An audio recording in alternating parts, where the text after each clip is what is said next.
Rishi Sunak's meeting in Italy and his performance at Giorgia Meloni's conference is quite striking. The BBC is now in trouble for describing this as a far-right rally, and Rishi Sunak, I think, is going to be in trouble for the parallels he's drawing between the Rwanda plan of the Conservative Party in Britain and the Albania plan of Giorgia Meloni's party in Italy.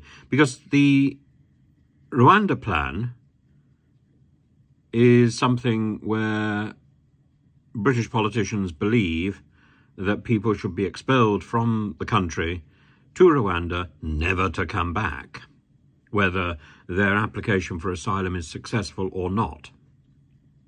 The Albanian policy, I believe, though please correct me if I'm wrong, I believe is that potential refugees, migrants, will be housed in Albania until their asylum process is completed, and then, if it's successful, they will be transferred back to Italy, where they will be welcomed as asylum seekers and will be free to pursue their life on Italian shores. Or, I suppose, if they want to stay in Albania, they would have an option to do that as well. But the presence of Edi Rama, I'm afraid, frankly, makes the BBC claim that this is a far-right rally a little bit absurd. Edi Rama is a socialist Prime Minister and leads what is increasingly an extremely united country.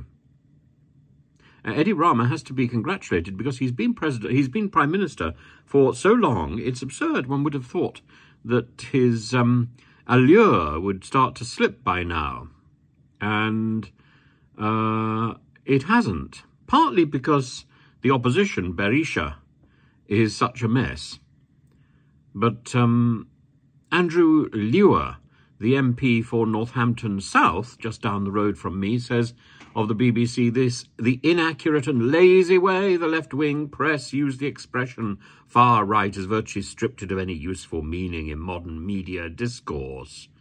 And Greg Smith for Buckingham says the BBC news editors once again showing their true colours. Well, they're not really. They're showing their ignorance of the people who were attending the event. Not true colours at all. Jacob Rees-Mogg said, it's clearly not a far-right rally, but Congress of Democratic Conservative parties. No, he's wrong. True, too. Trust the BBC not to know the difference. No, he is wrong. The presence of Edi Rama changes everything. But I think the rhetoric used in the speech is ambiguous precisely because the parallels between Rwanda and Albania are rather tenuous.